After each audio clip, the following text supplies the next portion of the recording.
국민TV 라디오 정오종합뉴스. 국회는 오늘 오후 본회의를 열어 내란 음모 혐의를 받고 있는 통합진보당 이석기 의원 체포 동의안을 표결 처리합니다. 사흘째 당식 농성을 벌이고 있는 통합진보당 이정희 대표는 기자회견을 갖고 국정원의 녹취록에 나온 총기 탈취, 시설 파괴 발언은 농담일 뿐이며 지하 조직의 내란 음모, 내란 선동인이 하는 것은 터무니없는 말이라고 반박했습니다. 이석기 사태로 관심을 모으고 있는 논문 경기동부연합의 기원과 형성 그리고 고립의 저자 임미리 씨가 언론의 인용 보도에 대해서 고립에 초점을 맞추고 문장들도 편향적으로 인용했다고 비판했습니다. 최근 논란이 되고 있는 교학사 역사 교과서 왜곡 문제에 대해서 유독 MB에 대해서는 비판이 전혀 없다는 주장이 나와 화제입니다.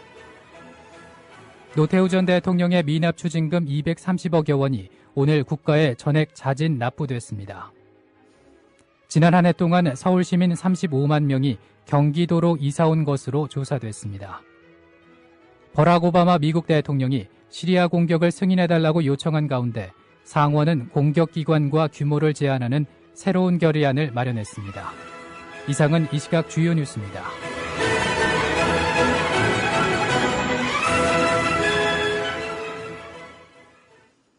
(9월 4일) 수요일 국민TV 라디오 정오종합뉴스입니다.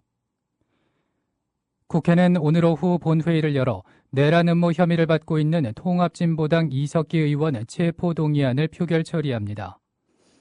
새누리당이 체포 동의안 가결 방침을 사실상 당론으로 정한 가운데 민주당이 오늘 본회의에 참여하겠다는 입장을 보이고 있기 때문입니다. 민주당 김한길 대표는 서울광장 천막당사에서 열린 최고위원회의에서 헌법과 민주주의 가치에 도전하는 모든 적들과 결연히 맞설 것이라며 체포동의안을 오늘 원칙대로 처리하겠다고 밝혔습니다. 새누리당 황우여 대표는 당사에서 열린 최고중진연석회의에서 거대 야당 민주당은 이번 사태에 대한 입장을 분명히 하고 표결에 임하기를 강력히 요청한다고 말했습니다. 홍문종 새누리당 사무총장, 민병두 민주당 전략홍보본부장의 말을 차례로 들어보시겠습니다. 지금 아로 멤버 중에 현역 국회의원들이 2명 더 있다. 또 보좌진들이 있다. 이런 얘기를 저희가 지금 듣고 있습니다. 저는 이것이 사실이라면 통진당을 해체해야 된다. 강연 내용이 사실이라고 한다면 그가 생각하는 조국은 대한민국의 국민 상식과는 다릅니다. 의원직을 사퇴하는 것이 마땅합니다. 이석기 의원 체포동의안 표결이 임박해지면서 국회는 긴장감이 커지고 있습니다. 한편 사흘째 당식 농선을 벌이고 있는 통합진보당 이정희 대표는 기자회견을 갖고 국정원의 녹취록에 나온 총기 탈취, 시설 파괴 발언은 농담일 뿐이며 지하 조직의 내란 음모, 내란 선동인이 하는 것은 터무니없는 말이라고 반박했습니다. 이정희 대표는 또한 통합진보당의 방어권이 전혀 보장되고 있지는 않다며 답답한 심경을 토로했습니다. 발언 내용 요지입니다. 국정원의 불법 유출과 언론 보도로 녹취록은 세상에 모두 알려졌습니다. 통합진보당은 이런 상황에서 관련자의 최소한의 방어권 보장과 사실관계의 공정한 확인을 위한 조치로 국정원에 왜곡 편집되지 않은 동영상 전체의 공개를 요구하였습니다. 그러나 국정원은 정작 녹취록의 원본인 동영상은 공개하지 않는 상태에서 무분별한 여론 재판이 벌어지고 있습니다. 국정원이 위법 수집 증거를 공개한 것은 사법부의 판단 영역을 완전히 침범했을 뿐만 아니라 정상적인 사법 절차에서 사건 관계자들에게 보장되어야 할 방어권을 실질적으로 침해한 것으로 극히 부당합니다.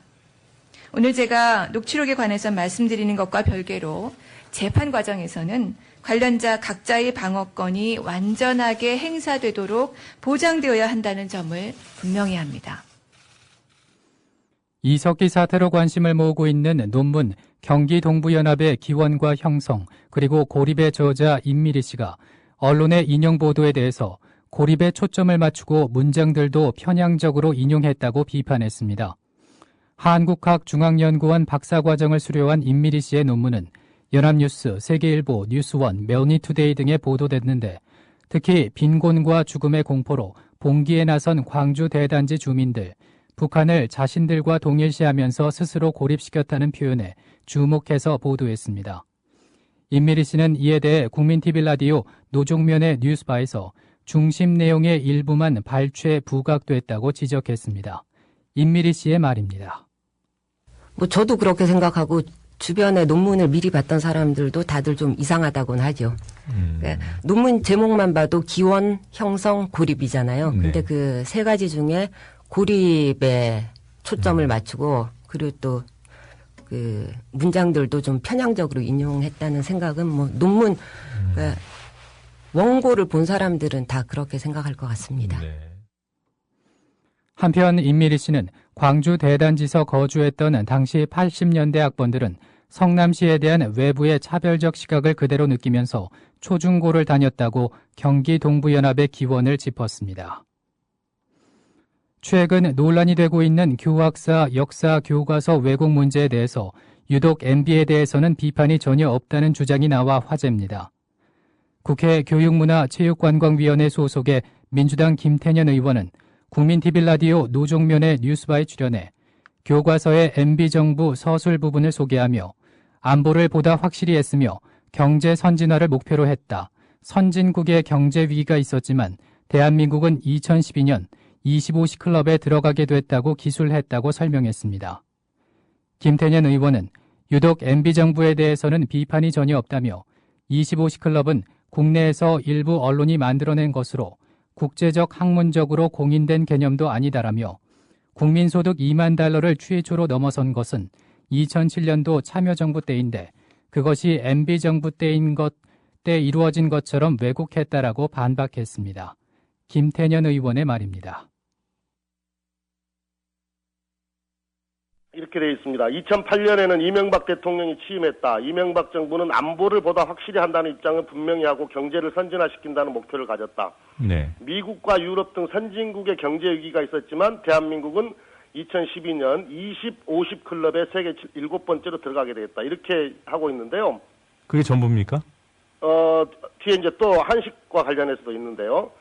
이게 뭡니까? 이게 유독 이명박 정부에 대해서는 비판이 전혀 없습니다. 50 클럽은 2012년 국내에서 일부 언론들이 만드는 언어 조탁이거든요. 국제적으로나 또는 학문적으로 공인된 개념도 아닌 거고요. 그 다음에 국민소득 2만 달러를 최초로 넘어선 것은 2007년도예요. 참여정부 때인데, 그것이 마치 이제 이명박 정부 때 이루어진 것처럼 이렇게 기술해서 왜곡을 했고요. 그 다음에 국제회의 개최도 2000년에 이미 아셈 회의도 했고 2005년에 에이펙 회의도 했지 않습니까? 네. 그런데 유독 G20 이 회의만을 지금 강조를 하고 있습니다. 네. 또 이 교과서 339페이지에 보면은 한식의 세계화 관련해서 한식의 세계화 이게 문제 많은 프로젝트였다 이렇게 지금 밝혀졌지 않습니까? MB 실세들 비자금 창구였다 뭐 이런 지적도 있고 감사원에서도 예산 집행 문제를 지적한 것으로 합니다만요. 진실을 호도하지 않고 논점을 이탈하지 않는 공정 뉴스. 국민TV 라디오 뉴스의 꿈입니다. 지금은 정호 종합뉴스와 함께하고 계십니다.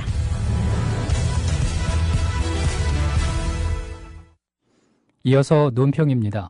오늘은 친일 독재 미화 교과서 검정 취소하라는 주제로 본방송 조상훈 사무국장의 논평 이어집니다.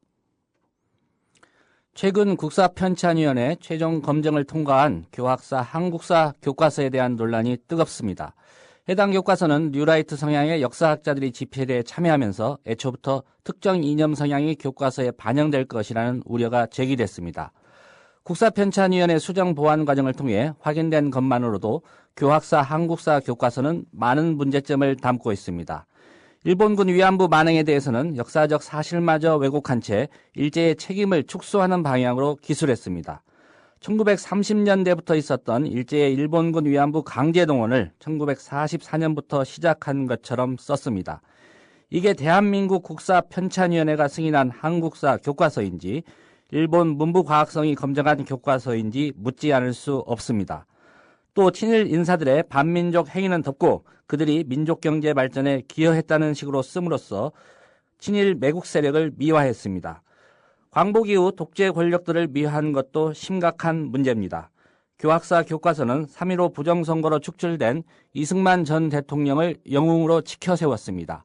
또 5.16 군사 쿠데타의 장본인 박정희 전 대통령의 헌정질서 유린 행위와 유신 헌법에 대해서는 그 불가피성을 내세워 정당화시켰습니다. 이는 5.16 군사 쿠데타를 구국의 혁명, 나라 발전의 초석, 불가피한 선택이라고 했던 박근혜 대통령의 과거 인식과 크게 다르지 않습니다. 5.18 민주화 운동을 축소하고 신군부의 발포 사실을 기술하지 않은 것도 문제입니다. 정치적 성향이나 이념에 따라 역사를 바꾸는 것은 사초를 훼손하는 것 못지않은 중대 범죄입니다. 문제의 심각성은 해당 교과서를 기술한 학자보다 이를 검증하고 승인한 국사편찬위원회에 있습니다. 국사편찬위원회는 교학사 역사 교과서의 검정 심의 주체와 그 과정을 투명하게 공개해야 합니다. 검정 과정에 문제가 있었다면 검정 통과 결정 자체를 취소해야 합니다. 역사학자가 자신의 주장이나 관점을 개인적 저술에 쓸 수는 있습니다. 그러나 이를 교과서에 용납해서는 안 됩니다. 역사를 잊은 민족에겐 미래가 없다는 말은 일본뿐만 아니라 우리나라에도 적용되는 경고입니다. 국민TV 라디오 논평이었습니다. 노태우 전 대통령의 미납 추징금 230억여 원이 오늘 국가에 전액 자진 납부됐습니다. 서울중앙지검은 노 전 대통령의 동생 재우 씨가 오늘 150억 4,300만 원을 계좌 이체를 통해 노 씨 대신 납부했다고 밝혔습니다. 이에 따라 노 씨가 1997년 대법원에서 비자금 유죄 확정 판결을 받은 뒤 16년을 끌어온 추징금 납부가 마무리됐습니다. 미납 추징금 납부는 총액 230억 원을 나눠 내기로 한 노 씨와 동생 재우 씨, 노 씨의 전 사돈인 신명수 전 신동방그룹 회장의 3자 합의에 따라 이루어졌고 신 전 회장은 지난 2일 오후 노 씨의 미납 추징금 가운데 80억 원을 대납했습니다. 한편 경향신문 보도에 따르면 전두환 씨도 1,672억 원에 이르는 미납 추징금을 자진 납부하기로 했습니다. 지난 한 해 동안 서울 시민 35만 명이 경기도로 이사온 것으로 조사됐습니다. 경기도가 통계청의 인구 이동 통계를 분석한 자료에 따르면 지난해 다른 시도에서 경기도로 전입한 인구는 65만 397명, 경기도에서 빠져나간 인구는 56만 7,644명으로 8만 2,753명의 인구가 경기도로 순이동했습니다. 이어서 날씨입니다. 오늘은 전국이 대체로 맑다가 밤부터 구름 많겠습니다. 동해안은 동풍의 영향으로 구름이 많겠고 강원 영동에서는 곳에 따라 한두 차례 비가 조금 오다가 점차 그치겠습니다. 서울 지방의 현재 기온은 23.9도입니다. 국민TV 라디오 정오 뉴스를 마칩니다. 정승주였습니다.